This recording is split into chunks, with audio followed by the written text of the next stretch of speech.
ચોટીલામાં વઢારા સમાજની બેઠક યોજાઈ. સમસ્ત વઢારા સમાજ ફાઉન્ડેશન ટ્રસ્ટના નેજા હેઠળ બેઠક યોજાઈ. ચોટીલા જલારામ મંદિર ખાતે વઢારા સમાજની બેઠક યોજાઈ હતી. વઢારા સમાજના રાષ્ટ્રીય પ્રમુખ હરેશભાઈ ચૌહાણના અધ્યક્ષસ્થાને બેઠક યોજાઈ. આ બેઠકમાં સમસ્ત ગુજરાતના વઢારા સમાજના હોદ્દેદારો ઉપસ્થિત રહ્યા હતા. વઢારા સમાજ એટલે રાજાશાહી વખતમાં તલવાર, ઢાલ અને હથિયારો બનાવવાનું કામ કરતા હતા અને અત્યારે આ વિચરતી જાતિમાં આવે છે. આ સમાજ પછાત હોવાથી રાષ્ટ્રીય અધ્યક્ષ હરેશભાઈ ચૌહાણે સમાજના લોકો પ્રગતિ કરે તે માટેના કામો હાથ ધર્યા છે.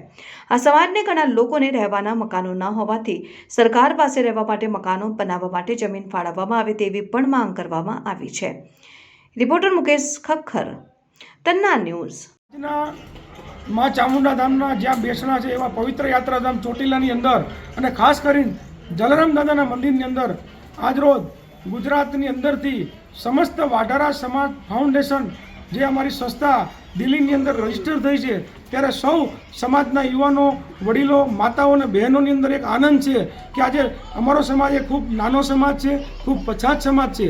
આ સમાજે રાણા પ્રતાપ ચિત્તોડની ગાદી પાછી ન મેળવે ત્યારે એનું પાણી અગ્રાત કરીને ખમીરવંતો જે સમાજ છે એ આજે ગુજરાતના ખૂણે ખૂણે જ્યારે વસવાટ કરી રહ્યો છે ત્યારે મારી અને મારા આ ટ્રસ્ટીઓ જે અમારા છે એની એવી એક ભાવના હતી કે આપણે એક એવું સંગઠનનું નિર્માણ કરીએ કે જેમાં કોઈ ભેદભાવ ન હોય અને છેવાડાના સમાજના નાનામાં નાના લોકો સુધી આપણે વિકાસના કાર્યો કરી શકીએ. સમાજ શિક્ષિત બને, સમાજ સંગઠિત બને, સમાજની અંદર કુરિવાજોનો ત્યાગ કરવાની અંદર આવે અને તે સિવાય વ્યસન મુક્તિના અભિયાનો કરવામાં આવે અને આપણા ભારતની અંદર દરેક સમાજની આજે પ્રગતિ કરી રહ્યો છે ત્યારે અમારા સમાજને પણ અંદર અમારે બધા યુવાનો જાગૃત થઈ અને આજે ભારતને નવનિર્માણ બનાવવા માટે અને કદમ મેળવીને આગળ વધવા માટે આજે અમે આયોજન કર્યું છે.